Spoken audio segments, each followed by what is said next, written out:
Welcome back. Well, if you wanted to watch a great basketball game, the Shields Center in Fargo was the place to be last night. And if you couldn't make it there, viewing the game right here on Midco SN would also suffice. UND treks south to NDSU to take on the Bison one last time before they become Summit League rivals. And this game lived up to the hype. Alex Hyder talked about success coming from a fast start in this game for his opening hit.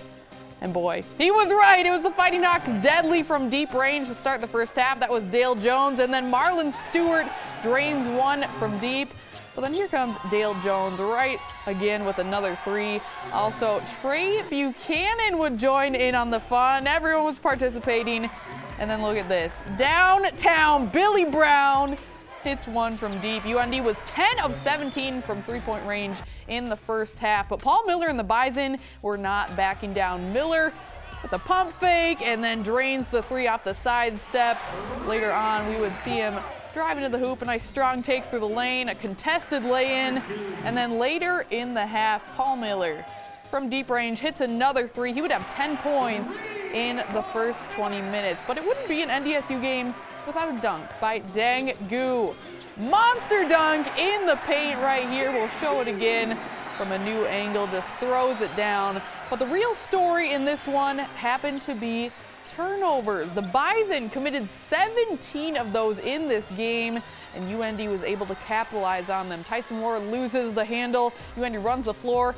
Marlon Stewart pulls up, knocks down the three. Later we see Paul Miller turn it over as he drives into the paint. And then a little bit later, Tyson Ward goes baseline, throws an errant pass. Fighting Hawks go the other way. Cortez Seals finds Dale Jones for the three. UND scored 32 points off of turnovers for the night, and that ultimately fuels them to the 86-77 win in Fargo. I guess lightning does strike twice. Marlon Stewart led the way for UND with 20 points, followed closely behind Connor Avans and Dale Jones, each with 17. For the Bison, Paul Miller had another high-scoring day per usual, 27 points on 9 of 15 shooting. A.J. Jacobson also chipped in 18, and Tyson Ward tallied a double-double with 13 and 10. Brian, congratulations on the win tonight. When you two met in Grand Forks, they got you by 9 points. What was different about tonight? The start, first and foremost, they got on us 11-0. We weren't, give them a lot of credit. They shot the ball really well in our building. They made 13 threes. It was almost like we flip-flopped. We shot the ball well from three in that first half, hit a couple in the second, but you know, just down the stretch, that's where we're starting to grow a lot, just learning how to finish a game off with a young group. But both teams are young, they're learning, they're growing.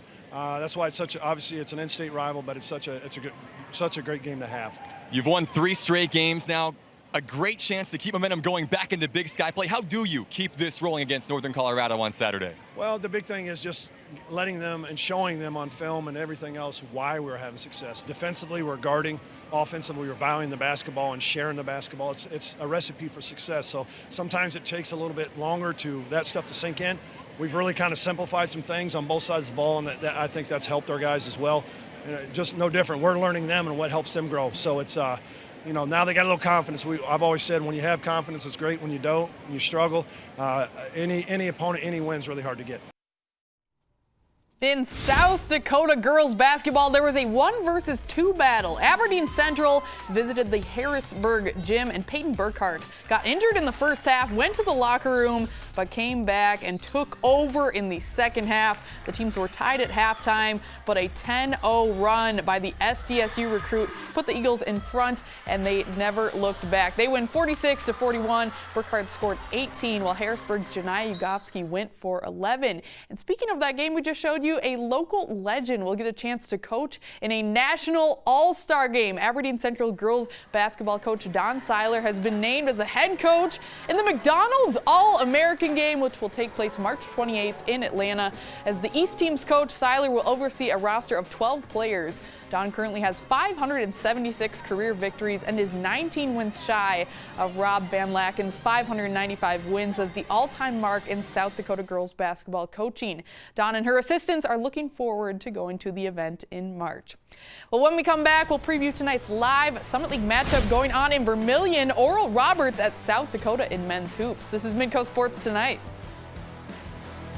Midco Sports Tonight, presented by Avera Orthopedics.